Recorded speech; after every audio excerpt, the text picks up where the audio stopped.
This episode is brought to you by Audible.com. If you like listening to beautiful voices like ours instead of reading words, then head on over to Audible, where you can get a free audiobook download and 30-day free trial at audibletrial.com/paratruth, where you can choose from over 180,000 titles for your iPhone, Android, Kindle, or MP3 player. Since the fall of man, a war has raged between good and evil. Over the centuries, this war has distorted the truth. Now the truth is perceived as lies, and lies acknowledged as truth. To this day, the battle continues as we investigate and debate the truth behind the history and mystery of the universe. We are Paratruth Radio.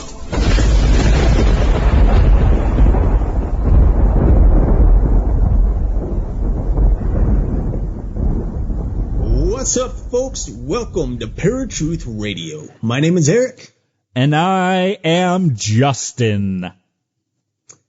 I don't know what that was, but folks, we have a very fun and interesting show for you guys tonight. It is a treat, as always. I hope our show is always a treat.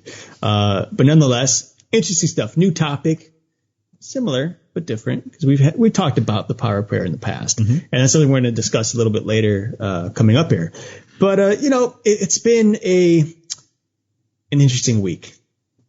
It's amazing because I'm sure you guys all know this, those of you listening, but it seems as if the older you get, the faster time moves, right? And we've talked about this as well. We've talked about this as well. And it's something that I still can't fathom. It's just amazing. Right. I was reading something the other day that my cousin posted, not Justin, but his brother, my other cousin, posted about immortality and why basically it would suck to be immortal as a human. And one of the things is just the idea of time, and today I stand here thinking like, oh my gosh, it's been a week already. I'm like, what the heck? I can't believe it's been a week and we're here again. I haven't had time to think about anything in between now and then. But, a couple million years from now, assuming the world lasted that long, if you're immortal, you'd still be living, but time would be moving so fast that you'd probably just go crazy because you'd be so accustomed to time. Well, I think one thing about, and this was actually something that was said on another podcast, not even Paranormal podcast, about being immortal. And I don't think the human brain or the mind would be able to cope with that. Like you would go literally insane because you're supposed to be born, you live, you die. If you're born, you live, and you live, and you live, and you live. I honestly think the human psyche can't fathom that, and you would literally go nuts. Right. Well, and this is interesting. Now, this is something I can't possibly fathom because we don't hear about it in the Bible. But, some of the earliest men and women lived 900 years, 1,000 years, et cetera, et cetera. Adam, Abraham, et cetera, et cetera. They've all lived hundreds and hundreds of years. I can only imagine how fast time was moving for them. Yeah. But, there's this weird this weird belief, I guess, that if you were immortal, then you would just remain your age forever. If I took a sip out of the fountain of youth, I would stay 30 years old for eternity. But that's not true. Not when you really think about what immortality means. You would still age at a normal rate, but can you imagine how old you would be? Like how your body would feel and what you would look like 1,000 years from now, 2,000 years from now, 1,000,000 years from now? I mean, there's a good chance you wouldn't even be able to walk very well, but you'd constantly keep living because you can't die. And it's crazy to think about, and it sounds like it would be terrible. And so I don't know what God's intention is, when the new earth comes around, because I know at that point, all who believe in the Lord will be immortal. And it's kind of scary in one sense, but, I got to trust God, I know he's got it figured out, I can't figure it out. We might not be, right. I mean, honestly, humans will not be the exact same as they were. So there might be a change from human consciousness as we know it now to when that actually happens. Yeah, I mean, who knows? I mean, when you think of when Adam and Eve were created, they were meant to be immortal until they sinned, and then death came in. And so who knows what would have happened, at that point. If they never sinned, who knows how what they would age like, or if they would age, and so on and so forth. We don't know that, but it's interesting, and it's hard to fathom, but it's interesting to think about, and kind of is driving me crazy already thinking about it. Just like what it would have been like. It's hard to realize that we went from, we're going to talk about prayer, now we're talking about immortality. Well, yeah. It's crazy. It's just just the rabbit trails that we go to. It's a rabbit trails. You know what, folks? Let's go ahead and just jump right into this week's episode. Now Paratruth presents Prayer and the Paranormal with special guest Jonathan Mallard. All right, folks. Tonight we have on a special guest. His name is Jonathan Mallard. He's on the line with us right now. He's the author of the book Newfie EVP, Talking with the Dead in Newfoundland, media frontman of the Life After Death Society, and interestingly, former atheist turned paranormal investigator. Jonathan, welcome to Paratruth Radio. How are you? I'm doing great, Eric. How are you? I'm good. Now, a few weeks ago, you actually contacted us because you wanted to share a story about the power of prayer from your own personal life. Before we get into that, I want to know a little bit more about you. And according to your bio, it says that you're a former atheist turned paranormal investigator, which is actually a relatively common thing in the world today. But tell us a little bit about that. Well, I'm glad I'm really part of that common folk who start off swearing up and down that there's nothing to this world but science, but then quickly realize that we're wrong. And I think it's so much nicer to say I'm an atheist turned paranormal investigator instead of saying I'm wrong, because it's so much more positive, Okay, I'll be honest. My first brush with the paranormal, it really is what kind of shaped what I am and why I do what I do. It's been many years now I've been involved, but I'll say this much. It all started off with my father.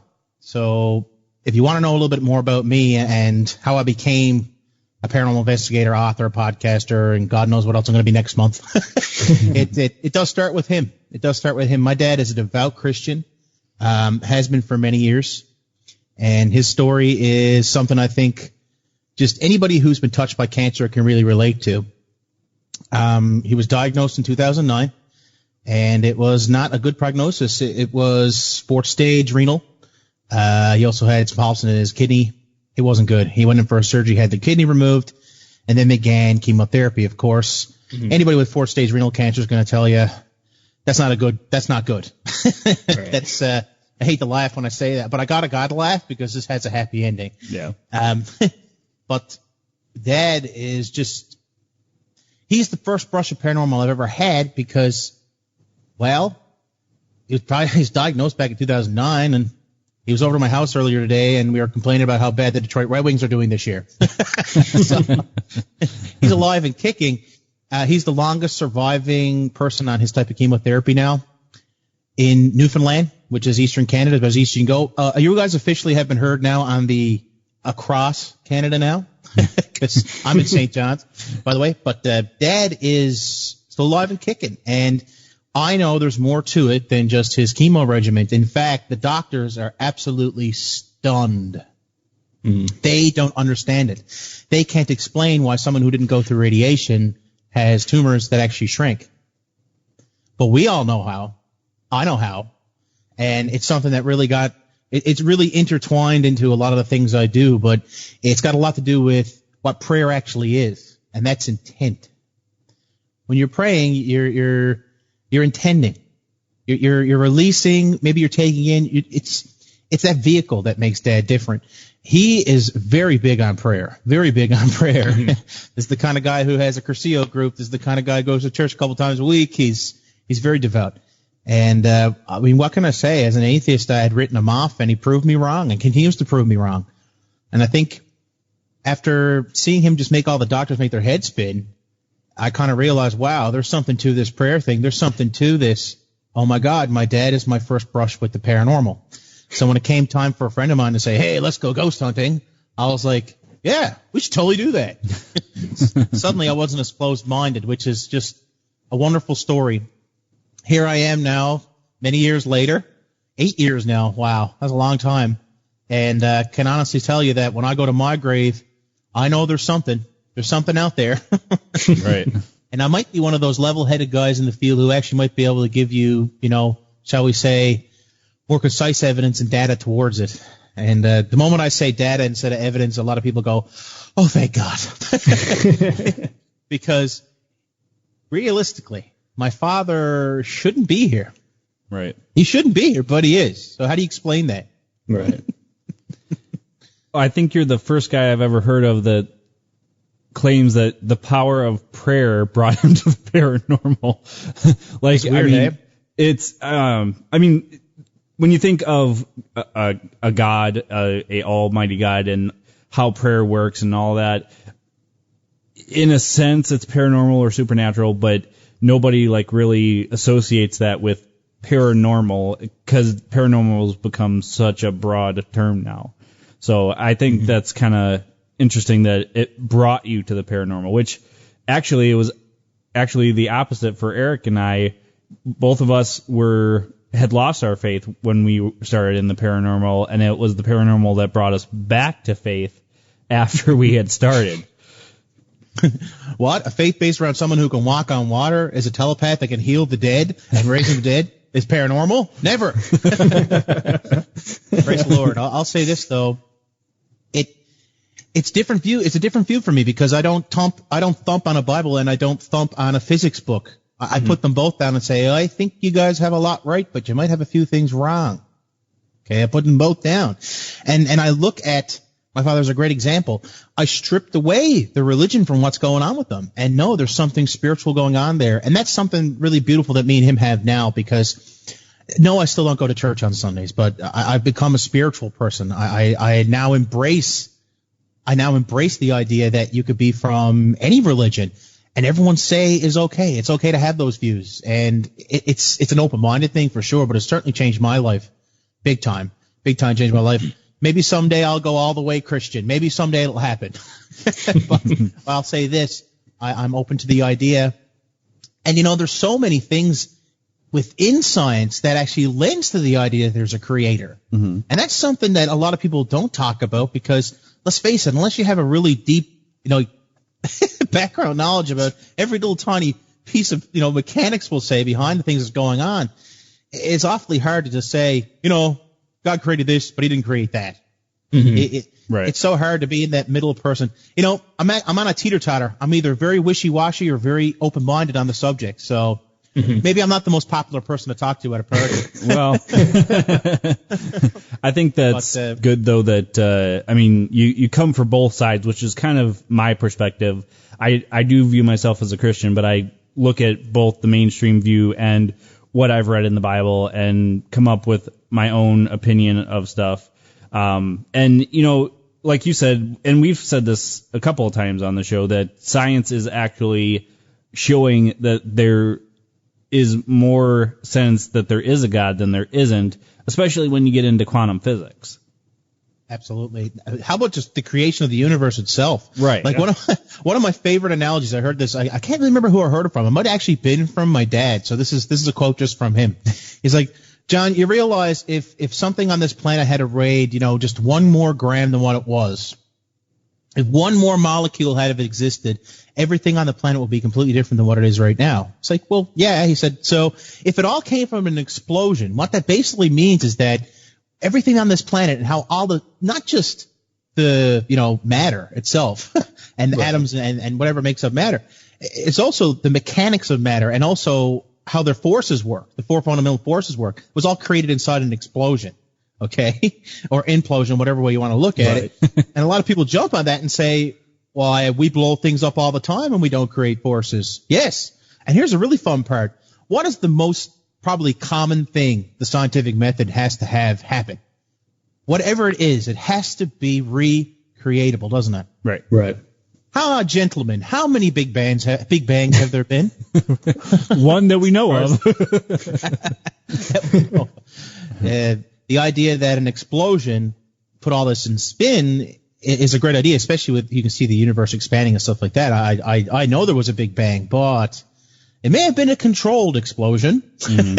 For as you look out and you realize, wow, this is the equivalent of smashing up thousands of Swiss watches and having them all magically reassemble. Right. Yeah. To be able to keep time perfectly. So it's out there. It's opened my mind to this. But just remember, before my father got sick, all I thought about was the explosion. That's all there was, right?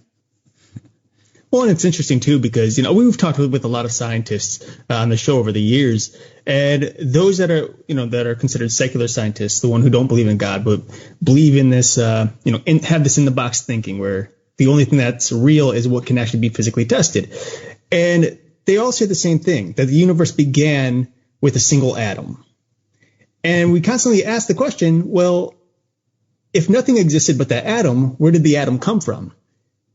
But they have no answer, It's like something cannot exist without something else being there. And the only logical explanation is that something has to be everything in a sense. It has to live forever. It has to be eternity and eternal in nature. But I don't know. It's weird. Why do you think so many scientists, we'll get into prayer in a little bit here, but why do you think so many scientists today are stuck on this idea, other than the fact that it has to be tested physically, that the Earth began with a single atom or molecule, and they can't really reach out and say, oh, it was God? I'd say it's because they can't wrap their head around the idea that it came from something infinitely dense and infinitely small, because infinite is not possible. And come to think of it, saying the word infinite, we're talking about math, an abstract idea that actually doesn't exist, but we apply to things around us because it makes sense. Right. So it's a language written within our own math. Really, I think math has a lot to do with it. But I will say this to you, go back to the idea, science clings to those fundamental laws. They cling to them because no one has been able to bring them something better. Science is a history of somebody coming up with the next best idea, right? Poor Aristotle. Poor God. Let me tell you, it took a while for the world to get their head around his idea, didn't it? Oh, yeah. And it's unfortunate when you think about it that there's all these theories and ideas out there, but we still cling. We're still looking for that God particle. We caught a glimpse of it, but we can't get it. We can't find it. Where is it to? Well, I guess we'll have to jump on the next theory, which is interdimensional, which I love. Whole other kettle of fish. Yeah. I think it's a matter of clinging to and really defending, because really that's their whole history of science. That's pretty much what it is. It's somebody defending, and here's why this is the way it is, right? How far is Newtonian physics really going to bring us when we're looking out to the sky and seeing just how far back everything goes? We have no idea how big our universe is, right? You guys just did an episode about Sagan. Here's a guy who's going to look at you and say, forget the ghosts. This place is way weirder than you think. Right. Yeah. Right. Yep. Here's a little joke from me to you, and you guys can laugh at me at this one, okay? Because I am a quote-unquote paranormal investigator, and I like haunted locations and stuff like that. So just listen to this. What if I told you something that had no mass, was all around you, and could pass through you is actually real? What would you think it was? What if I told you it's the most abundant thing in the universe? Energy? Oxygen? Energy? Dark matter, guys. Dark matter. Dark matter. Jeez. It's the most abundant thing in the universe. And guess what? It could pass right through you just like a ghost, man. So there you go. Physics is just crazy. And they call me the goofy newfie when I tell people about this all the time because, one of my favorite things to do is sit down and argue with people of science. I love that because they make me think. They make me see outside that box. I'm going to say this. The reason why they cling to that box, the idea that it all came from a single atom, is because it's so much easier than to believe in an Adam and an Eve. It's so much easier when you think about it. You don't have to have a faith when you see data in front of you, right? Let's talk shop about one last thing when it comes to science and the whole religious thing, because you know what? I truly believe my father is exactly what this world needs. He's exactly what this world needs. My dad is a living, breathing example of what happens when spirituality, or I hate to say religion, I'm going to say spiritualism, When spiritualism and science work together, they can do the impossible. Okay? I'll leave it at that. All right, folks, before we get too much further into it, we're going to go to our first break here. You've been listening to Paratruth Radio with our good friend and guest, Jonathan Mallard. We will be right back after Eric's Random Fact of the Day. Now, Eric's Random Fact of the Day. It seems that many conspiracy theorists believe that the lunar landings were faked. However, NASA has yet to admit to such a claim, and most people today believe that the lunar landings were legit. But did you know that despite the many successes of the lunar landings, one thing seemed to cause issues quite often for the astronauts? According to FactSlides.com, Apollo astronauts had pointed out that one major issue for explorers was moon dust. Apparently, the moon dust caused the lunar hay fever, malfunction with spacesuits, and dust storms in the crew cabin upon returning into space. Luckily, the moon dust didn't cause any fatalities, and as history has taught us, all of the astronauts made it home safely.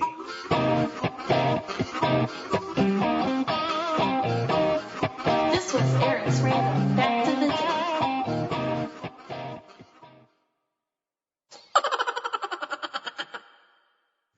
All right, folks, welcome back to Paratruth Radio. My name is Justin.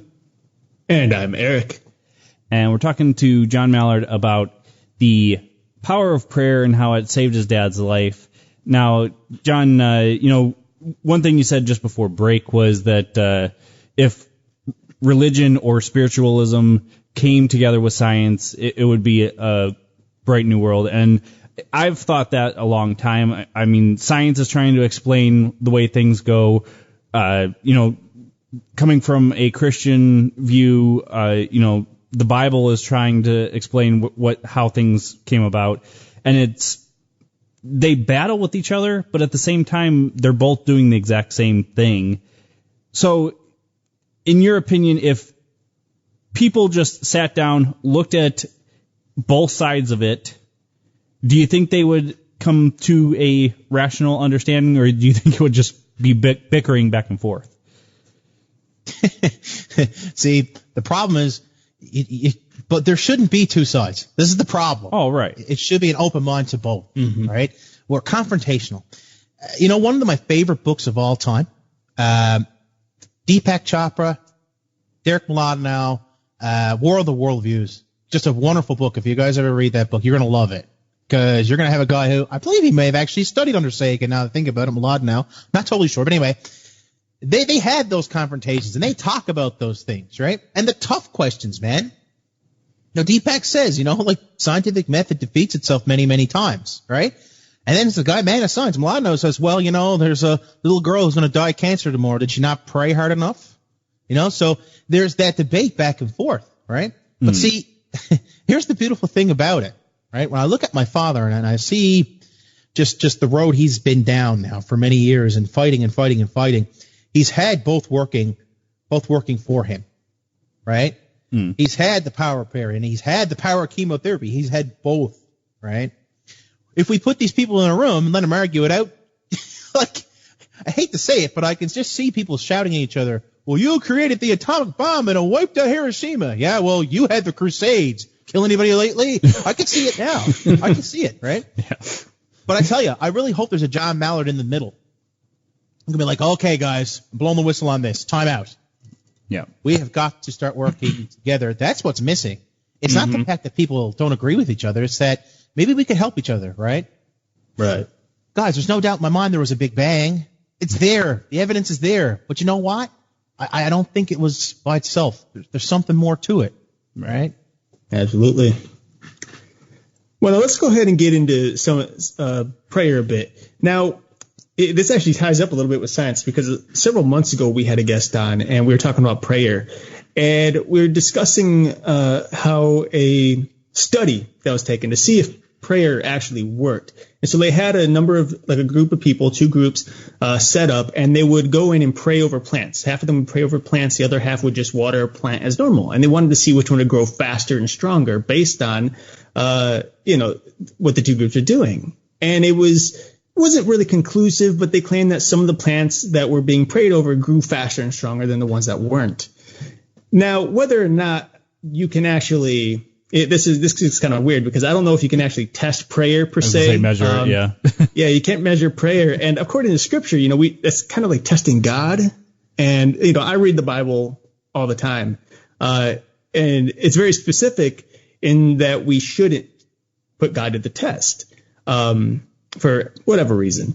But it's interesting that these prayers somehow had some kind of significant results during the study. Now, in a sense, with you looking back on your father's illness and all the prayer going on and him healing, during that time, what was it that you saw? Like, was it something that was gradual and you were like, is this the prayer working? Or was it, where was your mind at the time? It goes right back to the day I climbed those stairs and faced him for the first time when I found out he was sick. As soon as I walked in that room, man, he had his hands behind his head, his feet crossed. He was watching MASH on TV, and he just looked like regular old dad. And I walked in and I'm like, what do you even say to someone who just got a death sentence? Remember, back then I was pretty closed-minded. I'd written him off already. And he just looked at me and said, hey, man, don't worry about it. I'm giving this one to God. He's going to take care of this. Don't you worry about it. I was like, now, obviously the atheist part of me is like, hey, man, that's just somebody who's very devout and good spirits. But you know what? It wasn't. Mm-hmm. I've seen devout people just have not that great of a view, shall we say, on what's about to happen to them. It all goes back to, can we take away the religion from what prayer is and think about it a little bit differently? If I might throw this at you guys, just a thought. Let's take religion out of prayer. What is it? It's intent. It's intent. I think intent is actually an energy in itself. Think about it. I don't know if you guys are married or not. I am. You are? I'm not. Okay. Eric will be forever single. I'm staying single. I'm not putting myself in that situation, guys. No, he's just put it. It's not your fault that the women keep failing the scientific method here when he puts them through a battery of tests, right? Correct. Oh God. Where was I? Now that I got sidetracked. Intent. Yes, prayer is intent. See? Probably lost my intent train. But the idea behind prayer, if we take the religion out of it, is intent. I want a great example of this would be, say me and my wife, or you and your wife, get in a big argument, and we fight it out, and we grit our teeth and scream at each other. If you have a 1-year-old like I do and a 6-year-old, chances are that's pretty much every third or fourth day. And you're going to fight. And when you leave that room, whoever's in that room, what are they going to feel? You can feel that tension, can't you? Mm-hmm. Right. You can feel that energy left in the room. People have talked about since the march, the Women's March, when everyone left, there was a lot of energy trapped. A lot of energy trapped in that place, okay? I think that has something to do with prayer. And what I mean by that is that you are intending, you're putting energy into something, thus energy remains. Mm-hmm. It could be tied to hauntings as well. Maybe even psychic phenomena, how people pick up on things from the past. There's definitely a tie in there. Once we take religion out of prayer, we're still left with that intent. I intend to, say a prayer for my father tonight because I want him to be well, and I'm going to say a prayer for my little girl because I want her to go to school tomorrow and be well and get along with friends, and say a prayer for maybe some people, some Muslim friends of ours right now who are suffering in other places in the world right now. We're saying those prayers and we're intent. But if you were to take the religion out of it, the intent is still there. And it goes back to every single religion. Intent. That's really what this got to start. There's your Adam that started it all. We intended for something to happen, right? Mm-hmm. So think about it this way. If it is possible, take the religion out of it. If it's possible, if we intend for something to happen, okay, if we will it to exist. We do that all the time. We're the only beings on this planet who have the ability to take an abstract thought, put it on paper, and build a building. Here's your difference, man. Chimpanzees can't do that, although I'm telling you right now, they can be taught. But you got to think about it. You got to think about it. Take the book out of this. Take the book out of this. It's not necessarily a religious thing. It's a spiritual thing. Prayer is, in some way, shape, or form, pretty much part of every religion. Am I right? Mm-hmm. That's true. Oh, no, you are right. And so, like, meditation is a form of prayer. Right? Mm-hmm. Meditation is a form of prayer. You don't have to be down on your knees to meditate. You can meditate standing on the subway, and you intend for things to happen. So perhaps that is the difference maker, right? I intend, therefore I can create. Now that is something really, really interesting. Well, it's actually interesting that you say that because now again, I'm always in the Bible, and one of the things that come to me is Mark 11:24. When Jesus is speaking, he says, "Therefore I tell you, whatever you ask of in prayer, believe that you have received it, and it will be yours." And in that case, he is pretty much talking about intent, believing that you actually have already received the thing that you're asking for, that you're praying about or meditating on or whatever like that. So it is interesting that you bring that up. Think about it this way. Like I said before, I don't go to church on Sundays, but I go to haunted locations all the time. And everything I do when I show up there is a ritual, where I put my gear and my recorders, how I sit down. I do this alone, by the way. I don't actually investigate with anybody else. I get permission from, big buildings in town here in St. John's, Newfoundland. And I go in by my lonesome because I'm an audio guy. I'm looking for the voices, shall we say, the EVP, electronic voice phenomenon. I'm looking for the voices of the dead when I go into these places. So I like it quiet. I like to be alone. But, in a way, every single time I go to these buildings, I'm kind of going to church, aren't I? I'm going in, and I'm sitting down, and I'm doing the same things over and over, and I'm very, very quiet. I'm alone with whatever might be there, and I'm having a quiet word with them. Kind of like what we do when we go to church, There's people who are there to sing the hymns, and there's people there who are very quietly in the corner just taking it all in. Let me tell you, prayer can be all over the place. There are many different types of prayer, right? Yep, Once we open our mind to the idea that it does not have to just necessarily be in a church, right? Mm-hmm. I think some of the most wonderful things that have happened to me in investigating in these buildings and stuff like that have happened because I come from a place of love when I go into these buildings. I don't walk in with this idea I'm going to try to rile up whatever's there and catch on a recorder. Like you see these guys on TV. Guys, it's TV. It's right up there with, I feel the same way about paranormal, like ghost hunting shows on TV as I do about televangelism. It's a show. It's entertainment. And if it inspires you, God bless you. I love that idea, right? But it's not really what it's like. It's not really what it's like to be in these locations. And we go back to intent. When I show up and I set up my gear and I'm very quiet for an hour, the more I think about ghost hunting, the more it sounds like I'm praying, actually. But I'm just trying to elicit a response from somebody who's already over there, not the big guy in charge. And I kind of listen, and sometimes I hear it, sometimes I don't. I go back over my recorder and I get my validation. So can we as a species handle the idea that there's an afterlife? We've all been hoping for it, right? Maybe it's not what we think it is. Right. But there's written rules on both sides. I'm telling you that right now. Because I've been doing this for so many years, and I've gotten so many crazy things on recorders that make your head spin. Some of the wildest stuff I've ever heard.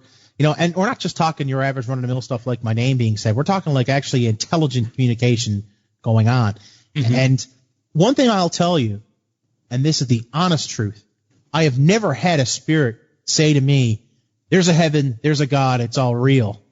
Because I don't know about you guys, but wouldn't that be the first thing you'd say if you were on the other side?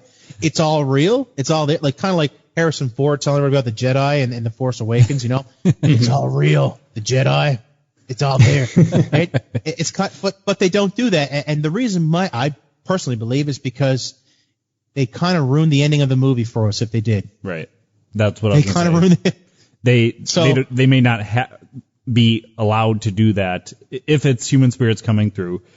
And it's funny that you bring that up because, a lot of people don't. I mean, me and Eric debate on what ghosts really are.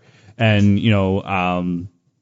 if they are human spirits and they are coming back to talk to us or stay here, whatever you believe is going on, that's a huge question that probably a lot of people have is, why aren't they telling us about the afterlife? I mean, we need to know this. We need to know what's going to happen. Well, you really don't, guys. I hate to burst your little bubble, but if you knew what was going to happen in the long run, would you change in any way?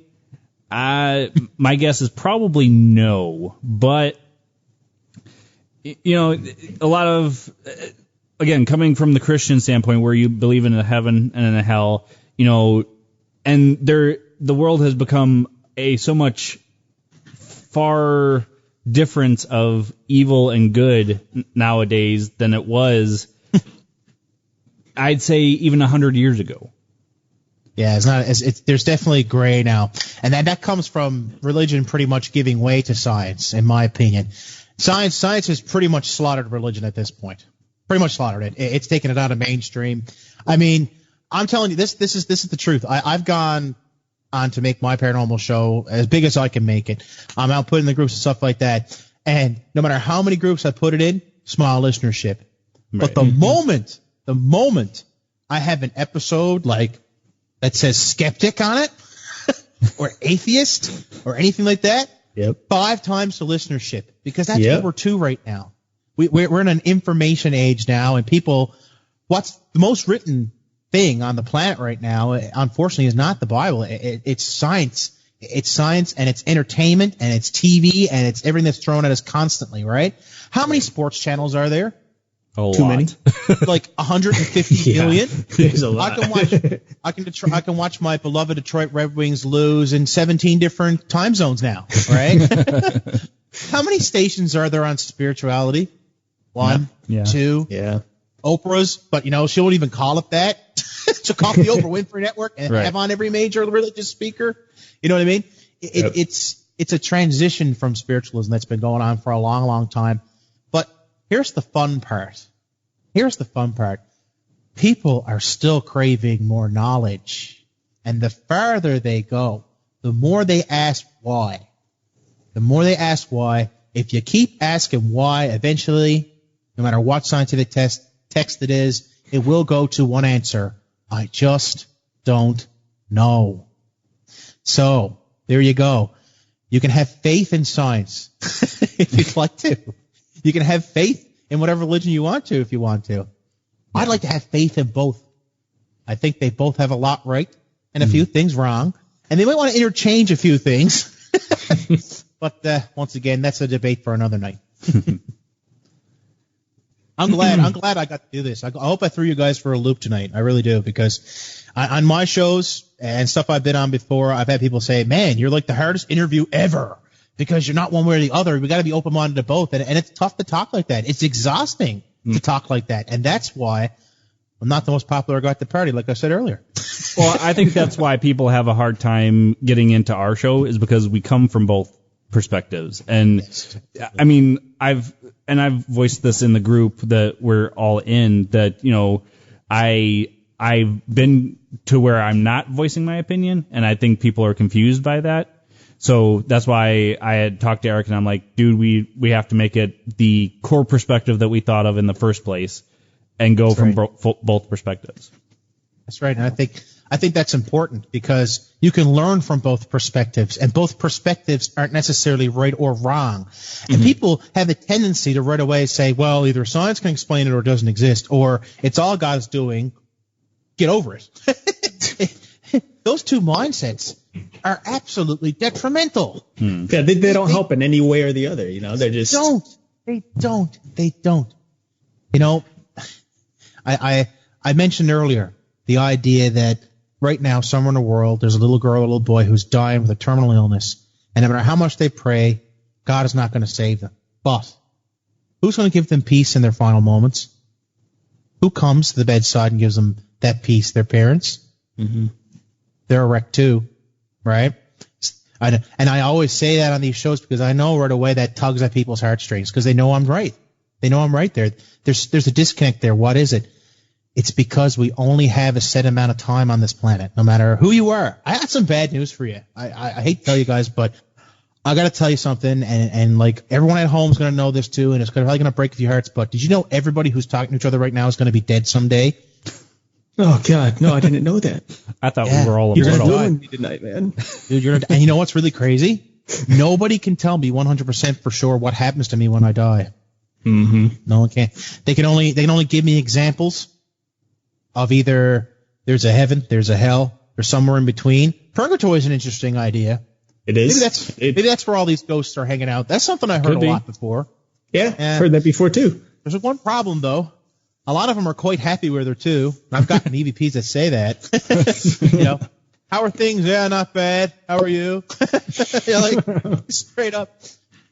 You know, one thing I think that people might confuse too. We talk about heaven, we talk about hell. We look up when we say heaven, and we look down when we say hell. And I'm thinking both probably exist here right now, all over the world.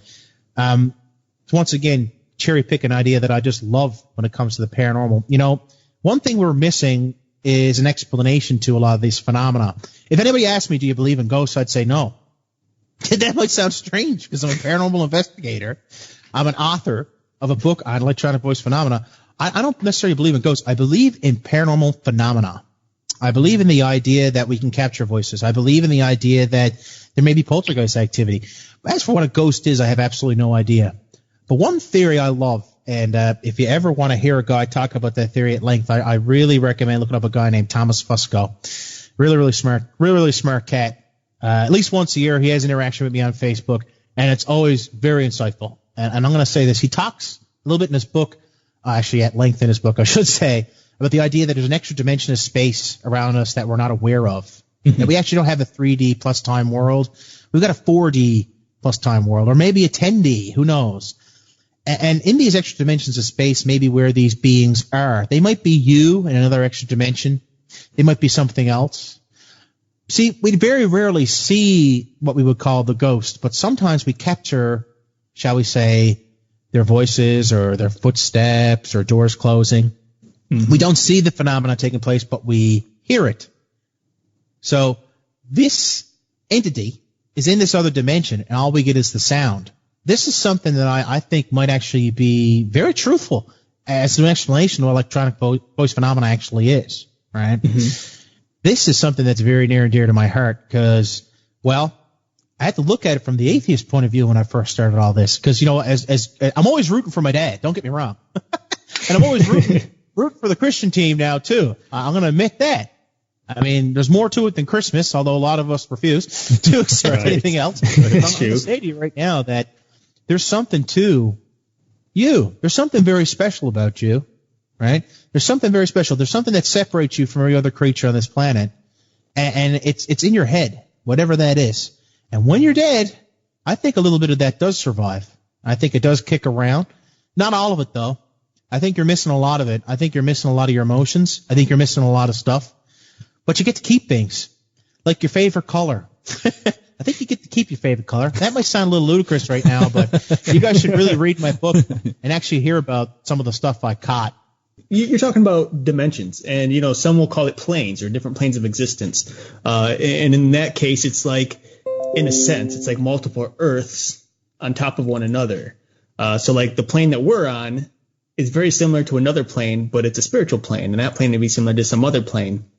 And overall, the aesthetic is pretty much the same, but the physical, and in this case, not necessarily physical, but spiritual beings exist in another area.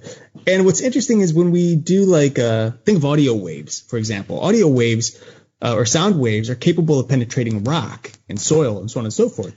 So it's interesting to think that maybe the only reason we get, like, voice phenomena or footsteps or doors shutting and whatnot is because the sound itself is capable of traveling through several different planes that our ears can't actually pick up all the time on their own, but which is why we need the EVPs, you know, and voice recorders, because that particular sound wave is able to come up on those recorders in some way, somehow. And of course, I don't know the science behind it. If there probably isn't science behind it, but it would make sense, you know, that sound is capable of traveling through these different planes. As opposed to physical entities. Mm-hmm. And there's actually a way to connect two different planes. And it's called a Rosen bridge, or what you guys might call a wormhole. Mm-hmm. That's pretty much the only way you can do it. To be honest, I've caught things in the field on my recorder, not with Spirit Box, just recorder, And one thing I've observed a few times over the years is a loud popping sound. It almost sounds like a whip cracking. It's a popping noise, like a that comes through. It's almost like a whoosh sound that comes through. And I theorize that maybe that is what it's coming through. It's opening up and coming into our world. Another thing, too, for some strange reason, most true EVP, and when I say true EVP, that's EVP that's not like Spirit Box or Ovilus or anything like that. Right. Most true EVP, there's just the recorder stuff, your classic Hans Holzer recorder stuff, okay? This stuff, when it comes through, it's usually under the 7.5, 7 decibels. There has to be a reason behind that. Why is it so quiet? And that might be another thing. It's interesting to think that maybe you're onto something, Eric, with the idea this is passing through planes, because we know that sound is just a vibration. Right. It has to lose energy as it passes through these things, right? So there you go. Perhaps that's what's going on. That's really interesting. I like that. I do charity ghost hunts at this place at Halloween. I invite people to come, and I pimp them out with my paranormal investigating gear, and we raise funds for worthy causes. I don't charge to be a paranormal investigator, by the way, guys. I don't believe in that, and I'll leave it at that. There's a lot of teams out there who probably listen to your show who do charge, so I don't want to upset them, but I will say this. I'd never investigate with you unless I can guarantee you a ghost in a bottle at the end of the investigation if I was to charge. I can't do that. So what I do is I put my energy into helping places. I go to historic sites and I help raise funds in these areas. And sometimes we get really lucky and we capture a really cool EVP. This one in particular is a Spirit Box EVP. We set up a room. Now, this history in this museum is quite alive. There's actually a lot of shipwreck stuff there from the Florizel, where over 100 men lost their lives. There's a lot of spiritual stuff going on there. A guy died on the grounds. He was electrocuted to death. There's a lot of stories about this place, the Admiralty House Communication Museum in Mount Pearl, Newfoundland. One thing I'll say is that over the course of the last 2 years, yes, I investigated only one place for 2 years. I'm going into investigation number 13 next week. I'm that guy who's looking for repeatable data. Our second year doing charity hunts there, we play a game called My Favorite Color. And it's pretty simple. Every investigator or investigator in training pretty much gets up and says, my favorite color is whatever. What's your favorite color? And, we do that 20 times. And sometimes we get responses. For some strange reason, you really do bring your favorite color with you when you go to the other side. I don't know why. Might be that it's a basic knowledge. Might be. But I think it's really interesting that we actually got just an incredible response. Now, this is the true recording you guys are listening to right now. This hasn't been altered in any way. Once it plays through, though, you will hear the words repeated. Slow down a little bit so you guys can hear. But in real time, you'll hear the investigator say her name, what her favorite color is, and ask the entity what their favorite color is. Then about 10, 15 seconds later, you're going to hear my favorite blue-green. Okay, so you go ahead and play that. Let's see what it sounds like. My name is Kim. My favorite color is purple. What's your favorite color?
Wow.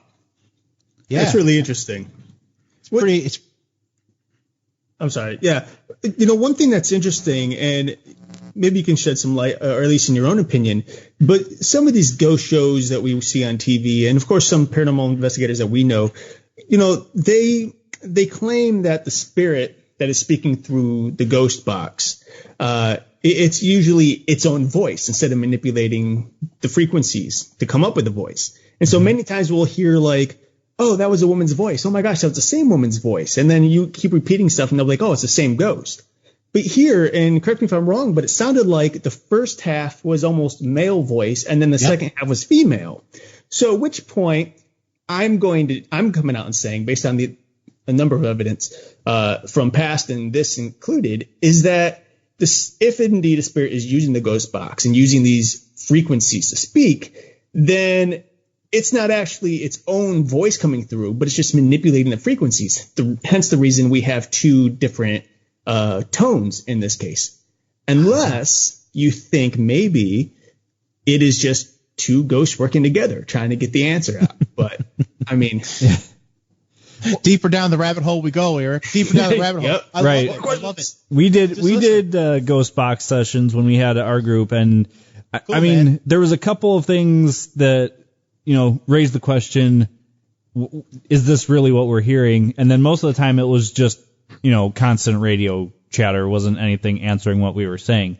And one that I remember of, unfortunately I don't have a clip of it, because we weren't recording it off of the Radio Shack hack that we were using. But Eric had said a question. We were in a place where a lot of Native Americans had been killed. And it started talking about the blood.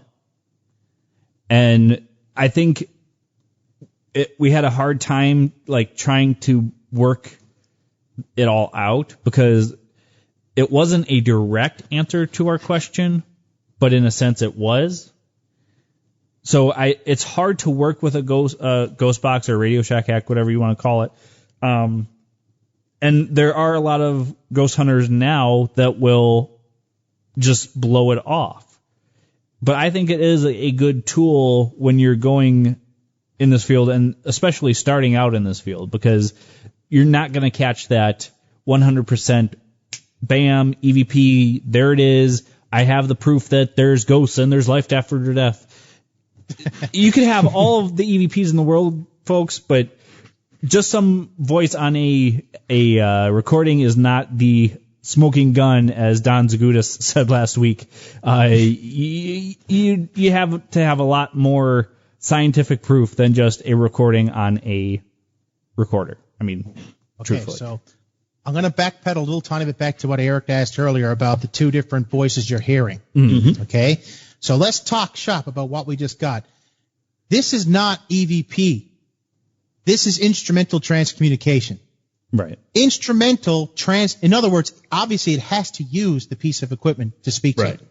Right. Okay, so common sense would dictate that, it would literally have to be using whatever's coming in over the radio to speak to you. Mm-hmm. And then you got your stuff that comes in through the white noise that is not radio, and you can hear it in the white. Mm-hmm. So is it your mind playing tricks on you, or what is it you're capturing? One of the things, to go back to what you mentioned before, every little blip and black that comes through a radio is not what we're after. Right. It's not what we're after. Right. You're looking for things that I talked about in my book called made communications, okay? Multiple word, audible to the ear, intelligently communicated, and in direct response to your question or stimuli in the environment, okay? Multiple word. One word is not going to cut it. I hate to say it. It's just not going to cut it. It isn't. It kind of sucks, but it's true, because we all love to hear Eric play over the ghost box and get all excited. But, if something was to play through the spirit box that said, Jonathan Lads, which is the member of my, which is the name of my paranormal investigation team, and then it said member, that'd probably be a little bit more believable, right? Right. Right, and that actually happened, and I got the recording if you want to hear it. But that's just the point. I'm throwing this out there to you. Absolutely, 99% of what you're getting through on these ghost box stuff, that is gobbledygook. It's what we want our mind to be, right? Right. But man, oh man, there's still that 1% that's pretty damn convincing. That's very intelligent. I implore anybody out there who likes to use the spirit box stuff like that, lose the one-word communications. Let's go for full-on sentences, stuff that's very direct response. You got to realize that the question the investigator asked before this thing said my favorite blue green, the question was she actually said my favorite color is. So this thing is reiterating part of the question. It's showing intelligence. it's saying exactly what you want, and it's within 10 or 15 seconds. That is by far way more convincing than and you hear Zach Baggins go, "Oh my God." Right. It's a lot different. You compound this with the fact that I investigated in the same place for 2 years and keep finding strange things on just recorder as well. And it makes for a more compelling case. So yeah, for all the people out there, I'm not about ready to throw down my spirit box and give up, but I'm going to make it a hell of a lot harder to be convinced that what's going through isn't the real deal. You know what I mean? Yeah. Oh yeah. Also, we got to try our best too to make sure that what's coming through there isn't actually radio noise or cell phone. So like, there's a no cell phone rule. You investigate with me. Sorry guys, there's enough interference all around us. We're going to Faraday's cage that thing. Oh yeah. It's going to happen, right? And sometimes we get lucky and we still capture stuff. But lo and behold, as soon as you Faraday's cage a bag or around your little ghost box, things get awful quiet. Then we talked a little tiny. I'm sorry, but we kind of got back on Eric. Well, I'll go back to your question again. Now, Justin, what was it? Oh, no, I was more making a comment that, people are so quick to disregard the ghost box than to use it in their investigations if they are paranormal investigators.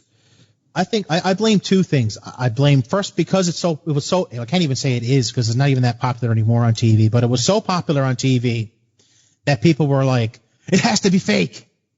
Right? Mm-hmm. Right. And those same people then go out and use a recorder to try to capture stuff.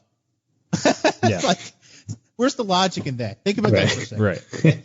You want to know the real reason why people don't like the ghost box? I'm going to tell you right now. It's because it's a pain in the ass when you have to listen to for hours and hours and hours. That's why a lot of people stay the heck away from that thing, right? Now, me, I'm a bit of a case. I'll run a spirit box for an hour. I'll have 3 or 4 hours of just audio recorders laying around trying to get footsteps, stuff like that. I kind of, it's just one tool I use in a large array. And for me, I have no problem with people crap all over the spirit box because I'm the first person to tell you that a K2 meter doesn't work. And people get upset about that because guess what? It doesn't work. I've never had it work for me. Maybe I'm just a bit upset about that, but it just doesn't work. But you know what? A really cute trick is when you get on your cell phone and you go towards your K2 meter and you're like taking a video and you put it on YouTube and the K2 meter's going off because, you're not out of airplane mode and that makes K2 meters go off like crazy. Yeah, real-time communication with your dead grandma there, guys. It's the real deal. Danny, I need to take a selfie of you. Blink to green if you're here. Oh, he's there. Cool. Nanny, do you want Forrest Gump hat in Snapchat? Yes, we do. Let's do it. I basically wrote my book, Newfie EVP, Talking with the Dead in Newfoundland, as a love letter to the people out there who are much like myself, open-minded to the idea, but not stupid. We're going to look for the harder to disprove stuff, obviously. Here's another confession I have to make. I've been doing this for years and years and years and years and years, and I've never caught a decent picture. Not once. Yeah. I don't really believe in orbs, so I can't I got a lot of that, but I don't really believe so much in that. So we all have different beliefs, and we're all after different things. I think I stick with the audio because it kind of jives with the idea that this stuff is coming from another dimension of space, more so than if I can capture a picture, because guess what? If I captured a picture, that means it exists here. Right. Right? Right. Think about it this way, too. If I was to pass away and I wanted to get caught on recorder, I'd probably be doing way more interesting stuff than what I'm sending Jon Mallard right now. I'd be like, oh my God, I can't believe Donald Trump is president. I'd probably have that as an EVP. Or I'd have, oh my God, go Patriots. Yes, come back of the century. I don't know, man. There's a lot of missing pieces to the stuff I've caught, right? Right. But I'm not about to disregard the idea that this stuff exists because more and more people seem to be capturing weirder and weirder stuff. And this stuff isn't going away. We make the joke that in popular media, it's not as popular as it used to be. We're seeing a decline, we'll say, in people who are into spirit, communication or into the paranormal. And I use that in quotation marks because it's such a big blanket term. But, there's a lot less people out there who are as interested in the Loch Ness Monster and interested in Bigfoot and stuff like that because of the information age, right? I beg to differ. I don't think we've even started to even discover the tip of the iceberg to what this stuff could be, the ramifications. Right. And here's some food for thought. Let's be honest with ourselves. If there is an afterlife, is it profitable to prove there's an afterlife? No, it's not profitable. It's not profitable at all. No. Because you're not going to want to buy the stuff that's going to make you live an extra 10 years long. Yeah. You're not going to want to pay for that cancer treatment anymore. You're not going to want to pay for the things that keep you living longer. Perhaps there's misinformation for a reason, right? Yeah. Yeah. I think I'm pretty much done on that subject. I could go all night. I really can. Well, unfortunately, though, we are at the end of the show here. So what we want to do is just give you a moment here, John, to tell people where they can find you. If you want to plug your book a bit, pretty much give out any information you'd like. The floor is yours. Oh, the floor is mine. Well, I'll be sure to sweep. I'll be sure to sweep it for you, and then mop it, because I'm sure I've just destroyed everyone's beliefs tonight, and I hope so. Just know that I'm not here to be on anybody's side in all this. I'm going to say this: my objective is to make you think, to open your mind to the idea that some of the stuff might be there. And if you want to know more about that, www.lifeafterdeathsociety.com is my website. There you're going to find my book. There you're going to find my podcast, the Odd to Newfoundland Paranormal Podcast, which is, a once a month podcast because I'm so busy doing other things like ghost hunting and being a father to 2 children and stuff like that. But actually, hey, man, having a life. Actually having a life. Actually, yeah. The funny thing is, though, on the weekends, though, I just hang out with dead people, so that doesn't say much about my friendship circle. They must be really upset. It's like, my friend Lauren made the joke the other day, well, what did you get for Christmas from your dead friends, John? And I was just like, not a whole lot. Cold shoulder. But yeah, Odd to Newfoundland Paranormal Podcast, it's everywhere, all over the place, man. All you gotta do is scroll up or down from Paratruth Radio. I'm there. All right, John, thanks so much for coming on and telling us about your different backgrounds and, the power of prayer and all that great stuff. But like Eric said, it is time to let you go, and we will talk to you soon, my good friend. All right. Hopefully now I'll get this out there for people to know, too. I'll be sure to plug you guys on my stuff, okay? Sounds good. Oh, great. All right, no problem. Bye. All right, folks, that was Jon Mallard. And that was our discussion on the power of prayer, amongst many other small topics there in regards to EVPs and just ghost phenomena. We have the show to continue here for a short while, but first we're going to jump to Justin's paranormal headlines. And now, Paratruth Radio's Paranormal Headlines.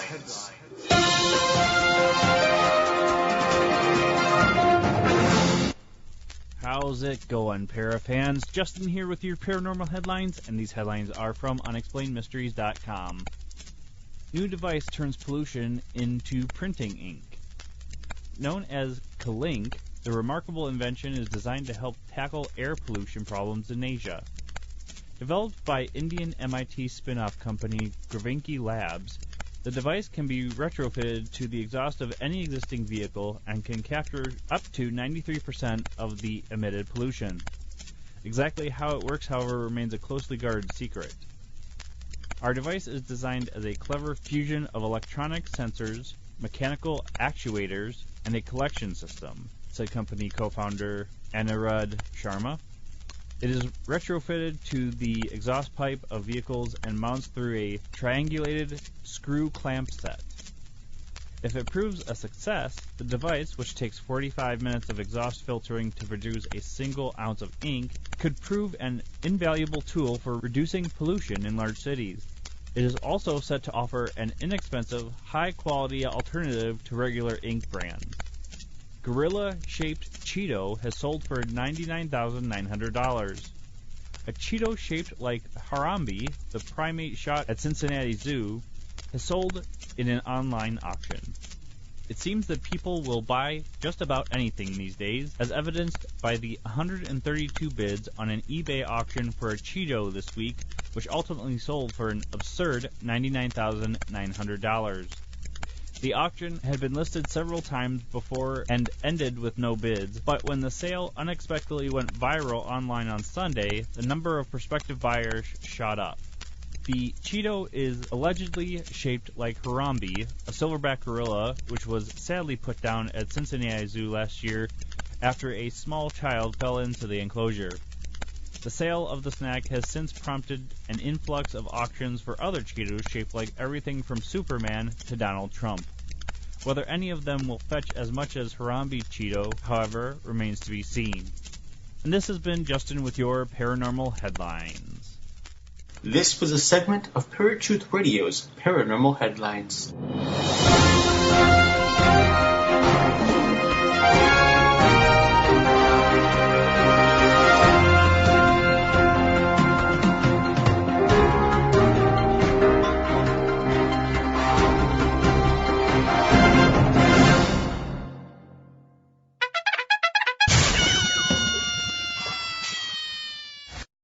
Welcome back to Paratruth Radio. My name is Eric.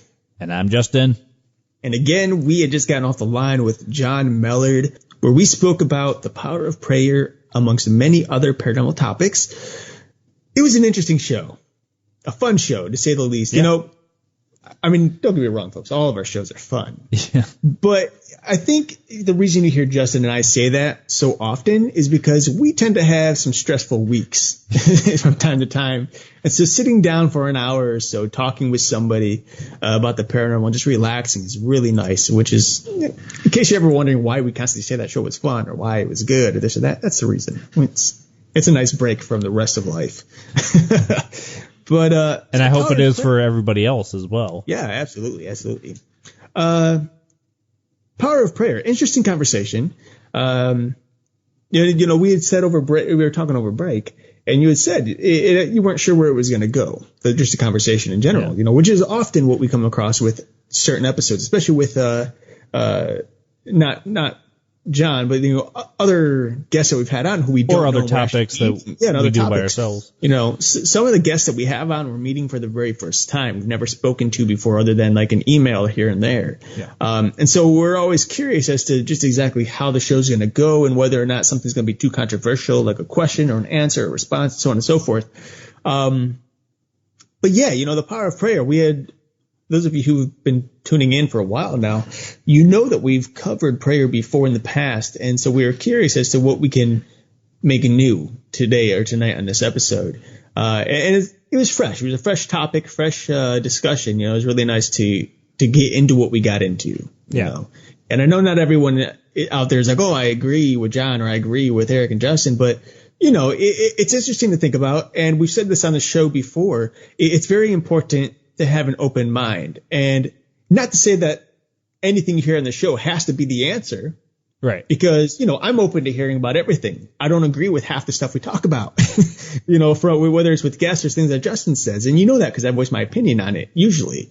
But that doesn't mean I'm not interested in hearing it. And it's challenging, I think. And I think that's a good thing for the show, and for all of our listeners. I think it's good to have challenge, you know, let people, bring up conversation and ideas that challenge your own personal views and beliefs, because I think that helps firm your own faith, you know, or your own belief system or whatever it is. So yeah, you know, it's definitely nice to have this conversation and just talk about the spirituality of things in regards to prayer. And just, I think it was really fun that we got into the different planes, you know, or the idea of dimensions and stuff. You know? I think it's awesome that he lands right in the middle, and as he said, he was an atheist. Now he can't say that I can't believe that there's not something other than science making the world spin. And I think that he brought up a very good point. Regardless of anybody's viewpoint, and just like us doing this show, we all have to come together to an understanding instead of just arguing and bickering back and forth about, no, it's this way. No, that's this way. No, Christianity is the way. No, science is the way. And, I mean, to a point, everybody believes that. But, I mean, if we all came together, and we've talked about this several times, that, you know, science and religion, just like John said, both have good points. Some may be off. But if they all came together, I mean, science is literally trying to explain what's going on. Look at the Bible. It's doing the exact same thing. It's trying to explain what's going on, just from a different standpoint. Yeah. Well, and it's been said many times throughout history, just don't believe in something without some kind of evidence to support your belief. Now Jesus tells us to have faith in him. And those that believe without seeing are more blessed than those who believe with seeing. But that doesn't mean to have a blind faith. Like if you're going to have faith in anything, it can't be blind, because then what do you have a faith in? So it can't be blind. There's always some kind of evidence. There's always some kind of science behind everything. And the only thing that I think we really have the biggest issue with, at least coming from my viewpoint in the whole Christian thing and just having a relationship with God, is that science is so quick to dismiss God and spiritualism, and they're going to do anything in their power to try to prove spirits or God or heaven or hell or whatever to be inadequate and to be false. But that doesn't mean that we as Christians should completely deny science, because science also gives us some very strong evidence and support of the true nature of God and who God is, and the fact that he is all powerful and that he is a creator God and that he does exist today and that he's watching over us and that he loves each and every one of us. So, I think it's really important that if you're going to agree or disagree with anything, you have to have a reason behind it. And that means opening your mind and understanding everything there is to know about your faith and then about the faiths and beliefs of others. But yeah, nonetheless, fun episode. I hope you guys all enjoyed it. It was a good night. Next week, upcoming. What do we got going, Justin? Next week, we are going to discuss the ice boats of World War II. Yeah, interesting thing. I actually brought that up to Justin a couple of weeks ago. I had come across it, and I never knew anything about it. I don't know if any of our listeners had heard about these ice boats. If you want to do some research, just, look it up. I'm not going to give you too much information. I'd rather save it for you guys. But, I thought it was really interesting, and, I had to think as to whether this was considered a conspiracy or fact. And I think the evidence that we're going to bring to you guys next week and the information is really going to astound you guys. So if you don't know about it, look forward to it. If you do, then I hope you look forward to just the results that we have. So on that note, I think it's time for us to go. I hope everyone has a good night. My name is Eric. And as always, I'm Justin. And always, you can catch us at the same time, same place, right here on Paratruth Radio. Peace. If you enjoyed this episode of Paratruth Radio and you would like to listen to it again, or are interested in listening to any of our past episodes, then you can find them at Stitcher, Blueberry, TuneIn, iTunes, Spreaker, YouTube, iHeartRadio, and the Fringe Radio Network. Or for a one-time fix of all of your Paratruth needs, simply drop in to paratruthradio.com. And of course, like us on Facebook and follow us on Twitter and Instagram for brand new updates on our show every day. Finally, we love bringing you fresh, entertaining media each and every week, but we can't do it without you. So please check out our Patreon account. Simply go to paratruthradio.com, click on the Patreon logo, and help us to continue bringing you the latest and greatest in paranormal research.